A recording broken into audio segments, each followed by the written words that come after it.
começar aqui. Ele fala, essa foto aqui é aonde? A primeira coisa. Onde é que vocês acham que essa foto tá? É da onde, assim? É da casa de alguém? É uma escola? O que vocês acham que é isso aqui? Uma cafeteria? Uma cafeteria, isso. E aí tem aqui alguns copos, né?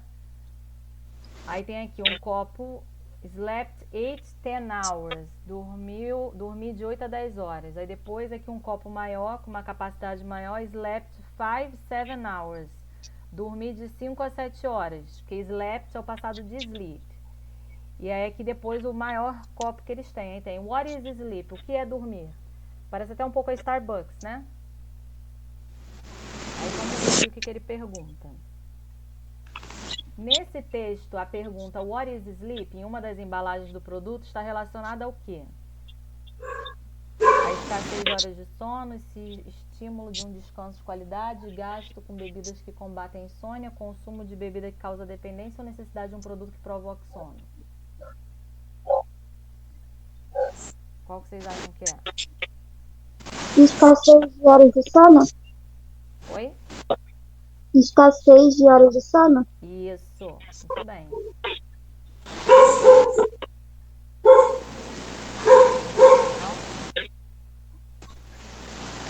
Leia o texto a seguir. Sometimes heart disease may be silent and not diagnosed until a person experiences signs or symptoms of a heart attack, heart failure, or an arrhythmia. When these events happen, symptoms may include. Vamos lá. Que palavras. Estou começando a ler um texto. Não sou fluente em inglês. Que palavras aqui que vocês conhecem?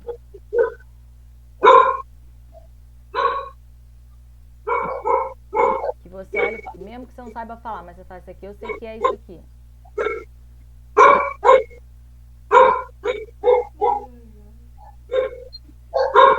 Ó, sometimes é um advérbio que significa às vezes.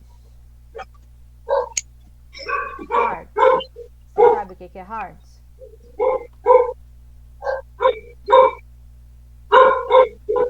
É um coração, né?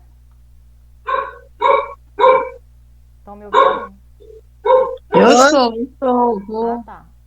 Então, às vezes uma doença de coração pode ser silent, silenciosa, e não diagnosticada, até a pessoa ter sintomas, experienciar sintomas ou sinais de um ataque de coração, ataque cardíaco, uma falha no coração ou uma arritmia. When é quando, né? Então, quando esses eventos acontecem, os sintomas podem incluir, podem, talvez, tá? Heart attack, ataque cardíaco. Chest pain or discomfort, upper back or neck pain, indigestion, heartburn, nausea and vomiting.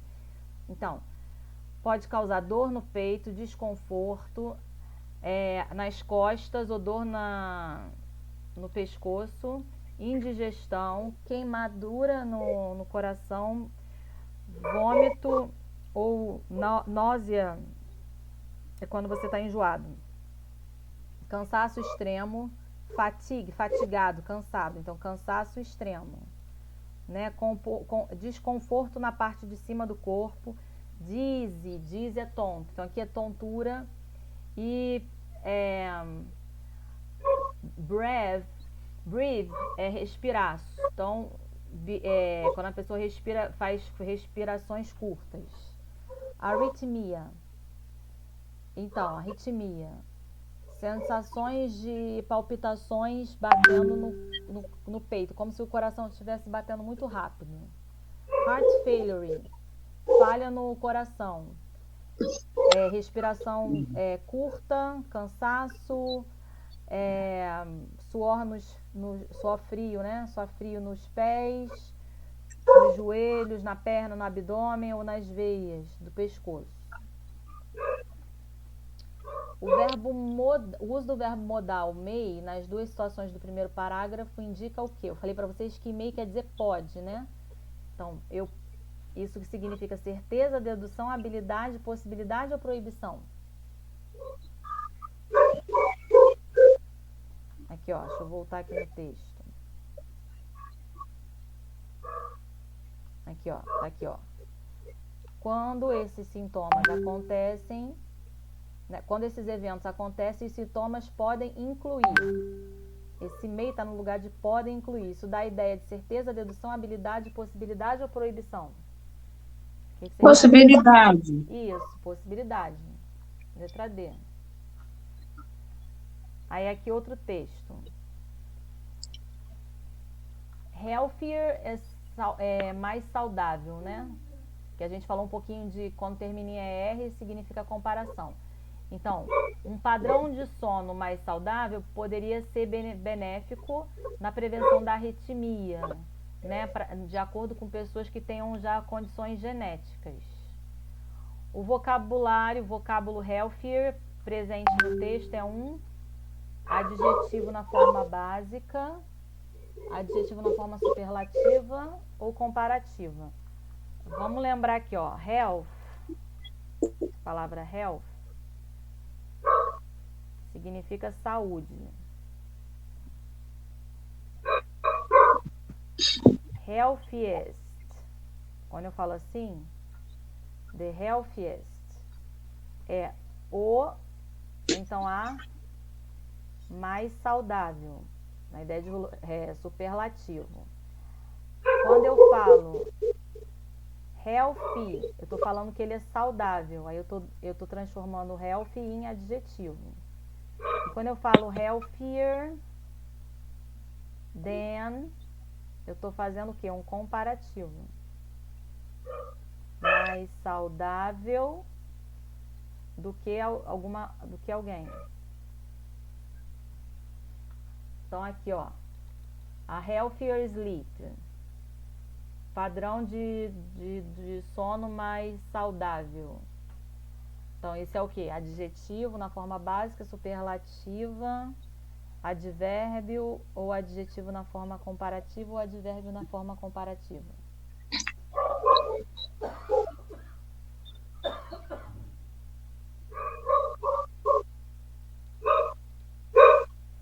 Adjetivo, né, na forma comparativa?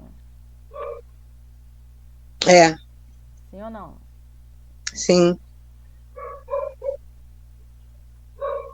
Utilize o conteúdo a seguir para responder a questão 4. There are as many ways of being blind as there. As many as. Isso aqui é comparativo de igualdade, né? Existem muitas maneiras de se tornar cego. De se ficar cego, né? Assim como there are of being tall or sick. Ou seja, existem várias maneiras da pessoa ficar cega, assim como ser alta ou ficar doente ou ficar com febre. But the popular view has always convinced, mas a visão popular sempre acreditou, né, convenceu, blindness as a totality, cegueira como uma totalidade. The blind bards wander in the countryside of Asia, Japan, China or Europe, the blind housed in slums, the Middle Ages, all the peoples in those schools for the blind from the Enlightenment onward, blind beggars and lawyers. Tá. Vamos ver aqui, tem um texto, o texto é grande. Vamos ver aqui vamos direto na pergunta antes da gente continuar lendo. Ver o que ele quer. O texto é grande para facilitar. Assinale a alternativa correta em relação ao texto. Então, na verdade, ele vai me dar algumas afirmações. As pessoas cegas invariavelmente criam estratégias que envolvem a utilização dos outros 4 sentidos na construção do mundo, bem como o reaprendizado, orientação espacial e prevenção. Então, vamos fazer uma leitura aqui geral, então.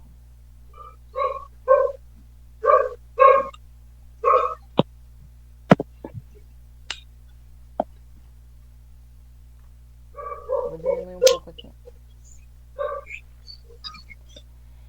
muitas maneiras da pessoa ser cega, assim como ela pode ser alta, doente ou assim, né, tá com febre. Mas a visão popular sempre viu que a cegueira é total, ou seja, a pessoa não tem certa porcentagem de cegueira, né?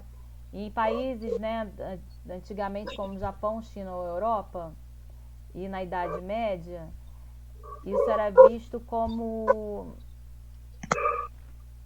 algo que a pessoa já nascia com isso, né? E aí eles falam que até a contemporaneidade as pessoas não viam nada. Eles não acreditavam e eles não sabiam que a pessoa poderia ter certo nível, né, de cegueira. Para eles era cego e acabou. Nos dicionários mais modernos ainda tem a definição. Cegueira é o antônimo da visão e conota a destruição da visão. O que mais poderia significar? Além do impulso poético, né, de igualar a cegueira com a escuridão, é raramente experienciado como se a pessoa estivesse vendo tudo preto, o mundo, né? Somente 15% das pessoas cegas é que não tem nenhuma percepção de luz, tá vendo? Então, era um senso comum que não é verdade. Só 15% que realmente não enxerga nada. Mas pode-se ver, né, que mesmo que isso não seja muito usual, existem alguns padrões. Algumas pessoas conseguem ver na periferia uma luz, outras conseguem ver no meio, outras conseguem ver a parte de baixo. Para alguns casos, a luz produzida traz ela não consegue ver, mas ela consegue ter uma reação, vamos dizer assim. Mesmo nesses casos, a percepção de luz é pouco usada, né, na imagem popular da cegueira. As pessoas acham que a pessoa cega vê tudo escuro, não vê nada, não vê nenhuma luz, né? E ele fala que o cérebro corta os estímulos visuais, mas ainda pode produzir formatos brilhantes ou formas. Uma pessoa cega que tem o nervo óptico, né, tem a conexão com os olhos e o cérebro. E isso, apesar da pessoa não estar vendo, isso parece continuamente trabalhar. Na Argentina, o escritor Jorge Luiz Borges acredita, né, que a cegueira ainda tem uma cor, ainda que isso às vezes incomode ele, né? Aí ele fala: eu que estou acostumado a dormir na total escuridão, fiquei entediado por um longo tempo vendo esse misto, né, de mundo, como se fosse uma mistura de esverdeado e azulado, e raios vagos, né, que o mundo traz da cegueira. Eu queria deitar na total escuridão. Ou seja, ele não enxerga, mas ele tem uns borrões azuis e verdes, que está falando. A chegada do conhecimento, né, sobre isso, né, traz à tona experiências que as pessoas podem ter, com variadas luzes e cores, né? Existem ainda as pessoas que nascem cegas, que não têm memórias visuais, que o cérebro, né, possa desenvolver e construir. Mas tem aquelas que se tornam cegas na infância. E aí ela retém algumas memórias visuais que podem contribuir no entendimento intuitivo visual dos conceitos. E para as pessoas que se tornam cegas mais velhas, né, o maior trabalho cognitivo a se fazer é forçar, né, as habilidades básicas como orientação e informação para os novos sentidos, porque o cérebro dela já tinha sido desenvolvido com plasticidade, enxergando, né? Para algumas pessoas que se tornam adultas cegas, né, preservar as imagens mentais como conservações artísticas, isso ajuda. Pessoas que são cegas, né, por alguém, pelo ato de de guerra, ou injúria, ou um acidente no esporte, ou um acidente industrial, ou infecção, ou herança genética, né? Ele fala que a cegueira não tem um impacto tão transformador na vida da pessoa, como no caso da pessoa que só tem uma parte.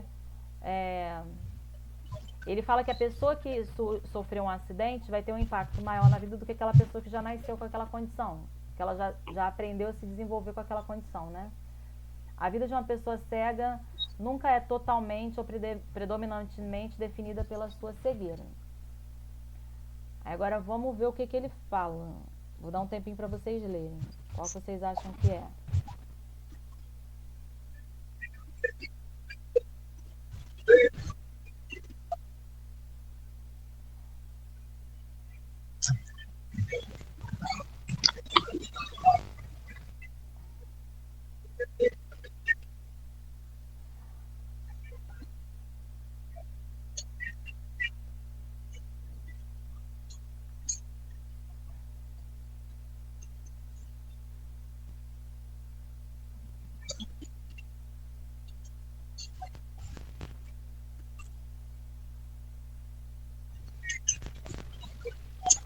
Vocês acham que a letra A está certa ou está errada?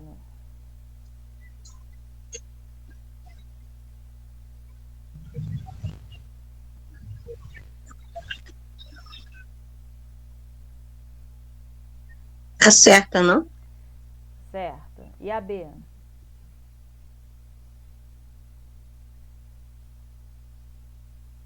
Errada. E a C?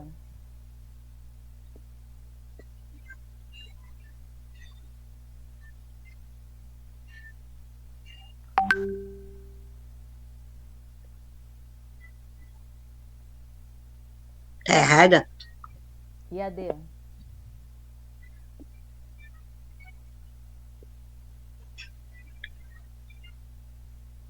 Tá certo?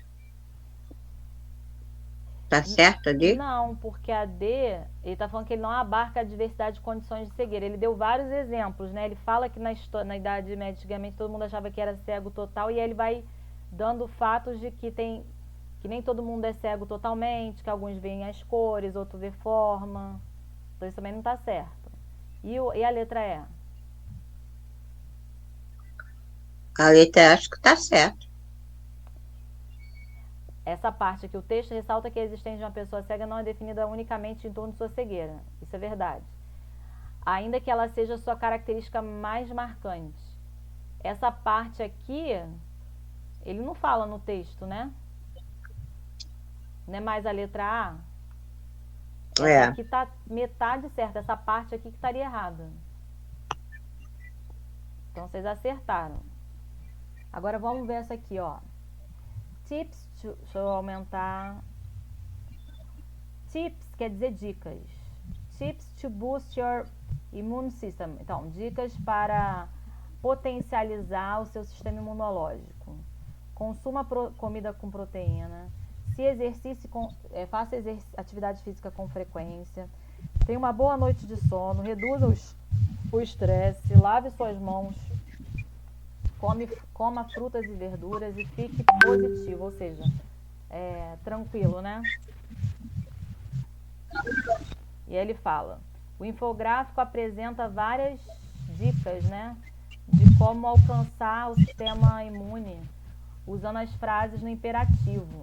E a frase no imperativo indica o quê? Um hábito, uma ordem, uma rotina, uma condição ou uma sugestão? Quando eu falo no imperativo. Faça isso, compre isso, durma bem. Eu estou falando um hábito, uma ordem, uma rotina, uma condição ou eu estou dando uma sugestão? Isso. Uma ordem. Uma ordem, né?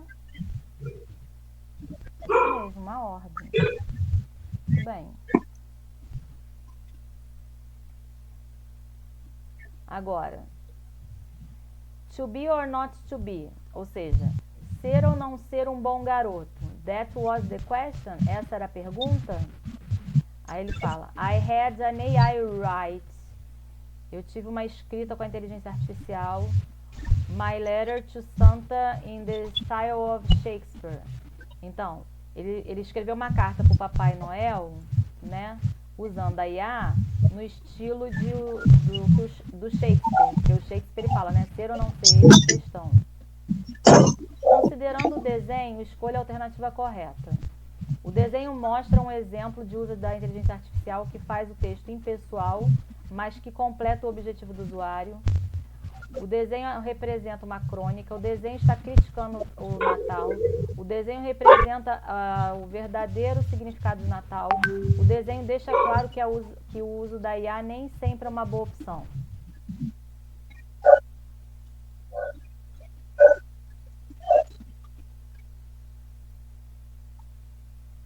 E aí, quando ele pediu para a IA escrever a carta para o Papai Noel, a carta escreveu: ser ou não ser um bom menino? Eis a questão.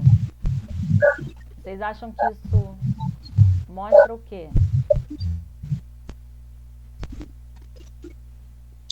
A letra E. Letra E, isso mesmo. Que nem sempre a IA é uma boa opção para escrita, né? Mas ajuda. Uhum. Mas a gente não pode usar sem fazer uma revisão do que ele está falando. Vamos lá. I should have told her to go jump in the lake. Eu deveria ter dito a ela para ir pular, né, no lago. Sometimes she really busts me. Às vezes ela realmente me enche o saco. I just lost another argument with my sister. Eu acabei de perder outro argumento, outra discussão com a minha irmã. That's because you always let her get away using meaningless generalities. É porque você sempre deixa ela ir embora usando generalidades, né, fazendo generalizações significativas. The next time you argue with her, make her define her terms. Da próxima vez que você discutir com ela, faça com que ela defina os termos. That's a good idea. É uma boa ideia. Aí vem a irmã dele. Eating ice cream again? I see, you are going to get fat. Tá comendo sorvete de novo, você vai ficar gordo. Fat? I'm not fat. Gordo? Eu não sou gordo. Of course you're fat. Look at your stomach. Claro que você é gordo, olha o seu estômago. Aí ele fala, define stomach, defina estômago. Tá, aí isso aqui é a transcrição que a gente já leu. Assinale a alternativa incorreta, ou seja, a errada, considerando os trechos do texto. I just lost another argument. Eu acabei de perder uma discussão com a minha irmã.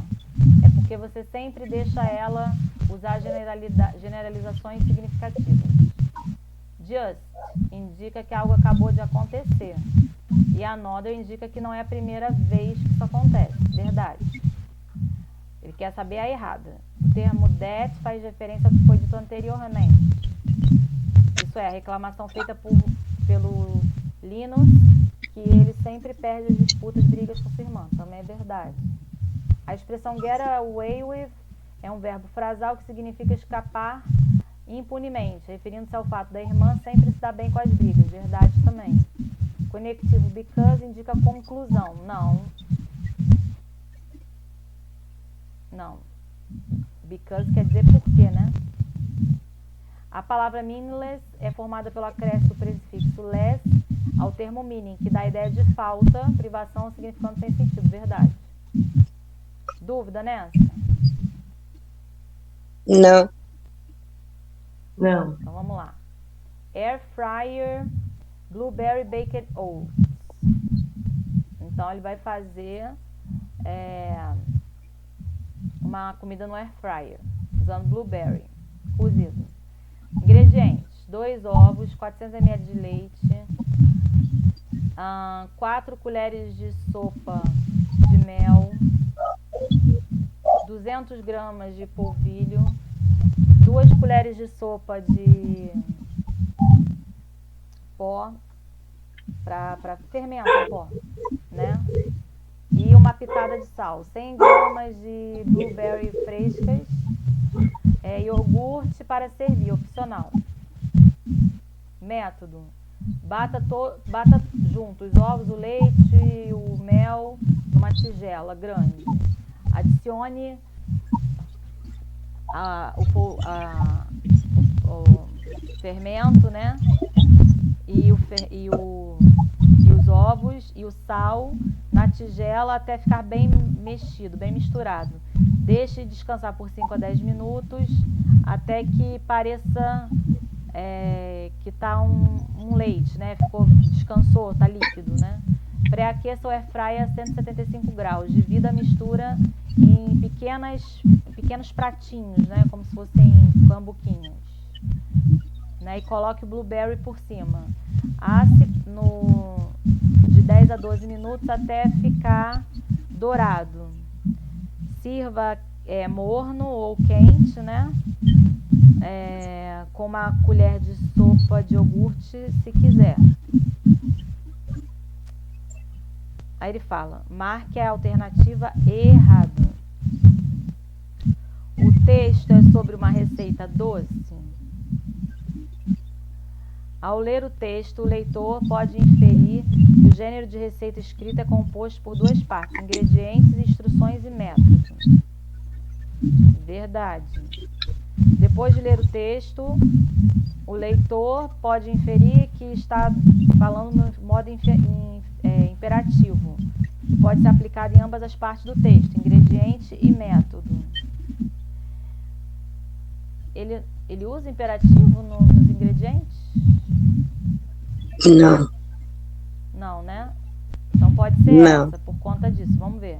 Os verbos no modo imperativo são usados para dar direções de como fazer a comida, né? E cozinhá-la. Tal como bata, adiciona, divida, verdade. Alguns exemplos de medidas de ingrediente, ml, grama e pitada. Então é esse mesmo aqui, ó. É a letra C. Certo? Uhum. Marque a alternativa incorreta ainda de acordo com o texto. Hot-proof significa que pode ser machucado, né? Pode se danificar com calor. As palavras mel, sal e iogurte são todas palavras incontáveis. Verdade? Não. Texto, no trecho, né? Uhum. Coloque, né, ou preencha com uma colher cheia de iogurte, né? Se estiver usando. O autor diz que o iogurte não é obrigatório, mas depende de você, verdade. Na descrição do método, a palavra stirring poderia ser trocada por mixing sem alterar o significado. Sim. Na lista dos ingredientes, as palavras running, fresh e plain são todas adjetivos. Verdade. Então, a letra A, né? É.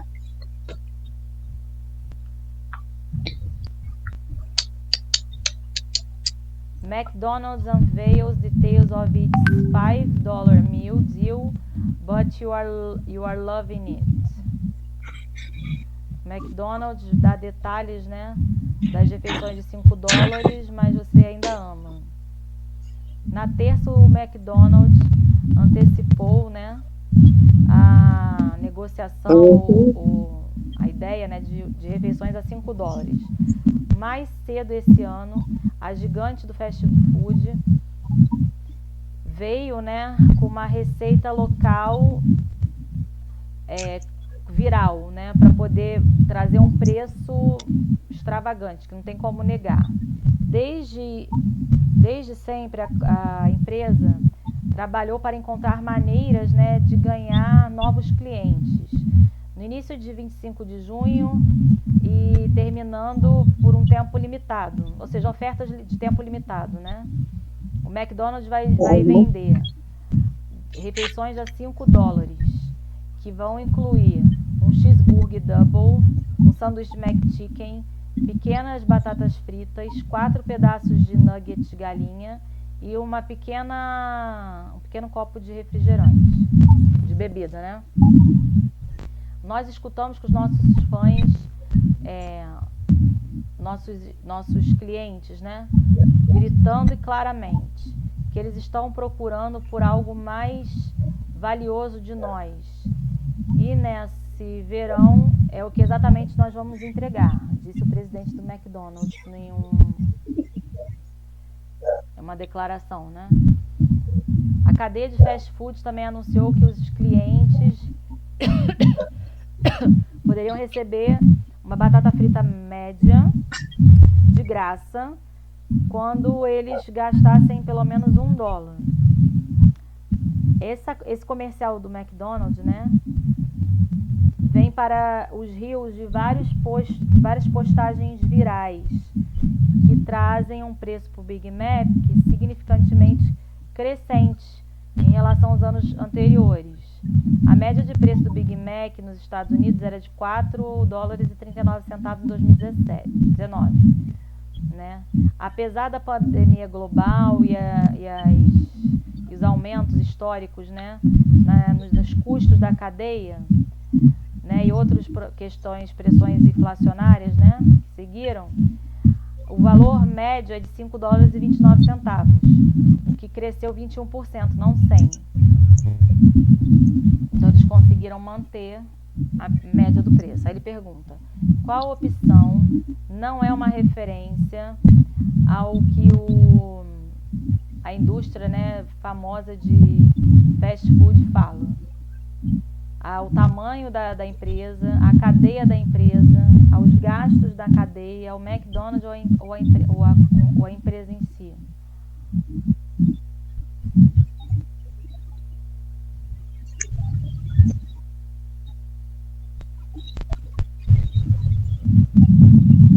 A letra C. A letra C seriam custos de suplementos da cadeia, né?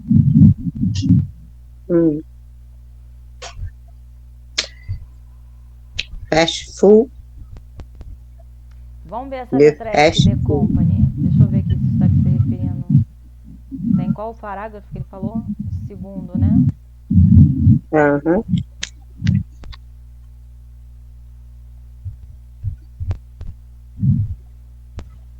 Desde então, essa aqui se refere ao McDonald's. McDonald's também. A gigante do fast food, a cadeia de fast food. É a letra C, sim. Porque é custos com as cadeias de fast food, não necessariamente só o McDonald's. Aí vem Paris 2024, judô. Todos os resultados, como de Beatriz Souza, que ganha medalha de ouro para as mulheres acima de 78 quilos.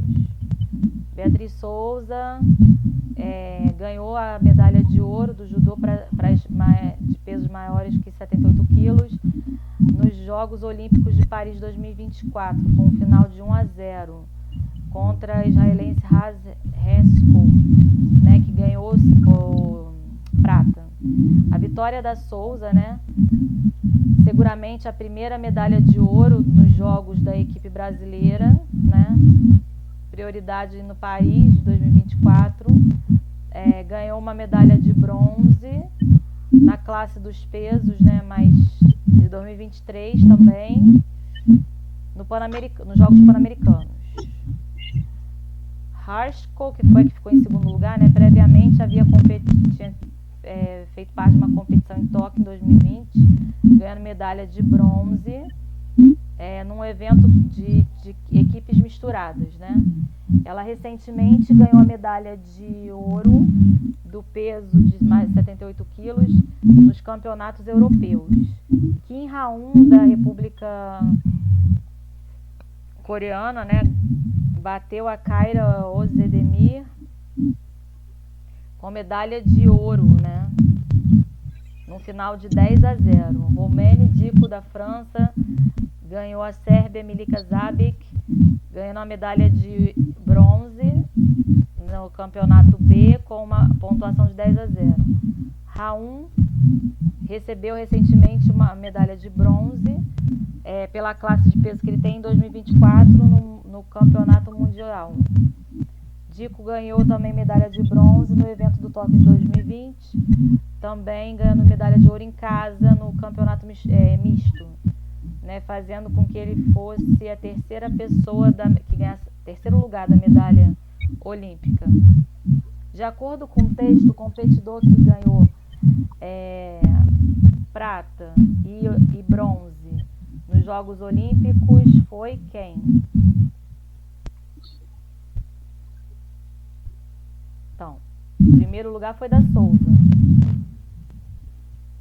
O segundo lugar na prata, quem foi? Foi a Haas Resco, né? Que ela ficou em segundo lugar, ela ganhou prata, certo? Certo. Em anos recentes, não mais do que uma semana, sem novidades de descobertas cósmicas, assim, interessantes, né? Enquanto a mídia tenta desenvolver o interesse, né, o investimento no universo, o aumento de cobertura de questões genuínas tem aumentado o apetite da população por ciência. A evidência disso é que a televisão, como é que eu vou dizer, o hit as metas batidas, né? Quando a televisão ganha, como é que é o nome? Tem 2 canais, eles estão competindo, quando ganha audiência, né? É através de ciência, sucesso na ciência, filmes de ficção, com atores marcantes, com cenas e celebrações de produtores e diretores. Mais tarde, né, o lançamento de peças teatrais com importantes cientistas se tornou um gênero que as pessoas procuravam. E ainda tem a disseminação de investimento em festivais de ciência, em convenções de ficção científica e documentários na televisão. O maior, o top, né, do investimento nessa área foi por um diretor famoso que gravou a história de uma órbita, de um planeta orbitando numa estrela distante. E uma famosa atriz que trabalha como astrobióloga. E aí, enquanto isso, a maior parte da ciência, né, aumenta nessa área, o campo de astrofísica persiste, ficando no topo. Eu acho que eu sei por quê. Primeiro, porque qualquer um de nós, né, quando olha para o céu à noite, pergunta: o que isso tudo significa? Como que tudo isso funciona? E qual é o meu lugar nesse universo? Na passagem, no mais alto, né, do filme, de todos diretores famosos que gravaram, né, sobre um planeta orbitando numa estrela distante, a expressão sublinhada pode ser traduzida como o quê?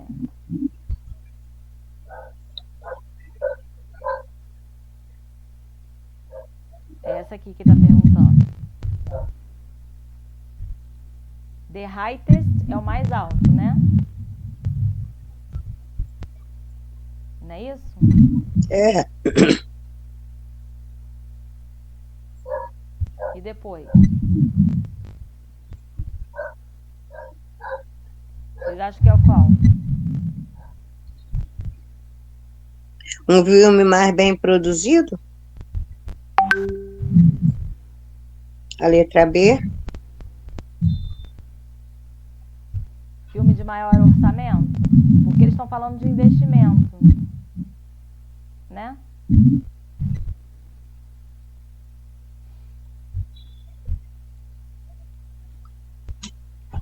Estão vendo?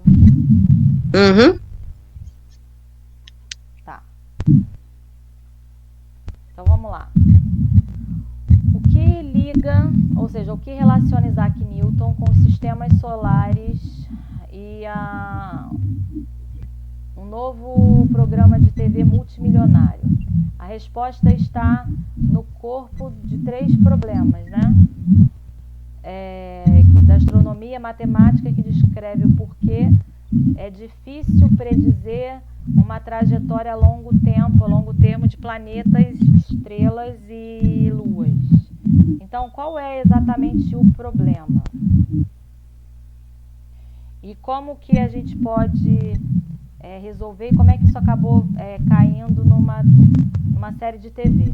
Para entender, você precisa, primeiramente, saber um pouco sobre os bastidores do programa de TV e a sua premissa. A história é baseada no épico da trilogia de Leo Sinix, do passado da Terra, no qual ele fala de 3 problemas de 3 corpos, né? E é uma trilogia caracterizada pelo autor na atenção ao detalhe científico. E a adaptação é menor, mas ainda traz ideias científicas, é isso que ele está falando. A série de TV... A série de TV está focada, né, no Oxford, que é tudo que é estudado junto do professor da Universidade de Oxford, né? Alguns deles se tornaram cientistas, como o pós-doutorando de física, pesquisador e chefe da oficina de nanotecnologia e de teorias físicas acadêmicas.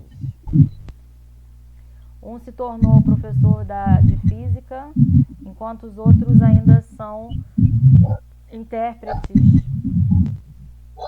de credenciais de fronteiras científicas.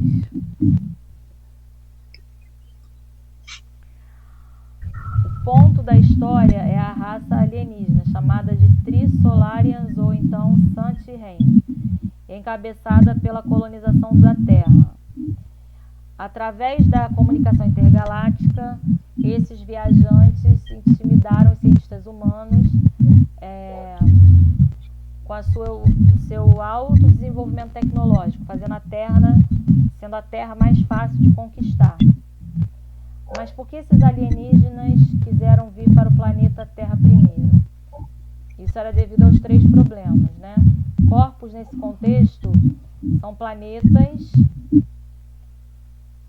luas, sóis, né? Ou qualquer objeto de massa astronômica. O planeta, né? A casa, o lar dos extraterrestres, né?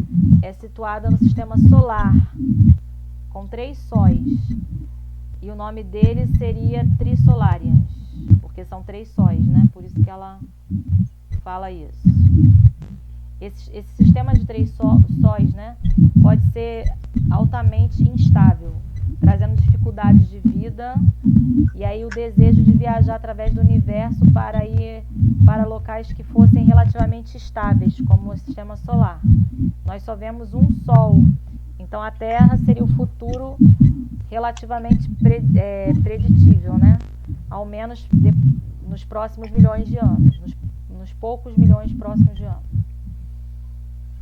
De acordo com o texto, o problema dos 3 corpos na astronomia e matemática pode ser descrito como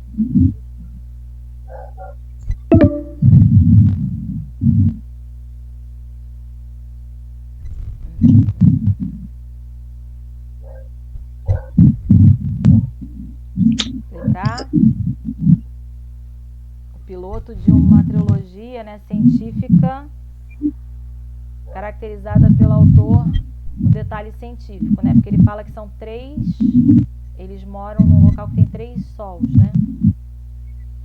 De acordo com o texto, a série de TV mencionou lack, quer dizer perdas, né? Perdas de ideias científicas e adaptação no seu cenário, baseada na trilogia épica Remembrance of the Earth's Past,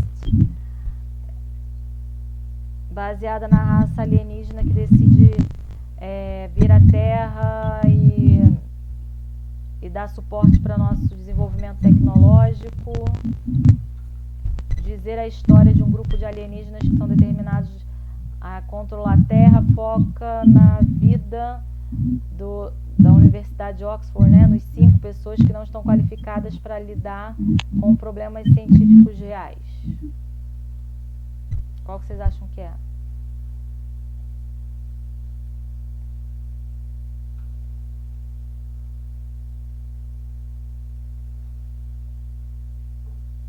Letra C não é, né? Eles não querem ajudar o desenvolvimento da Terra. Ao contrário, como a Terra tem um desenvolvimento É a tecnológico letra D. menor... Letra A D? letra D. Isso, letra D, muito bem. No enxerto, os extraterrestres estão situados no sistema solar. Tem 3 sóis, né? E o nome deles são Trisolarians. Esse sistema com 3 sóis pode ser altamente instável, trazendo a dificuldade de condições de vida lá. Por isso que eles querem procurar outro lugar para morar. Hence, pode ser substituído sem alteração por... Ó, esse sistema de 3 sóis pode ser altamente instável, trazendo dificuldades para morar, uma vez que ou então assim, né, o desejo de viajar através do universo. Therefore, portanto, nevertheless, ao menos, because, por conta disso, embora ou além disso. Então a vida nesse lugar pode ser altamente instável. Por isso, o desejo, né? And because of the desire. E por isso o desejo de viajar através do universo para em locais que são mais estáveis. Letra C, não é? Sim ou não? Sim. Sim, sim. Ok.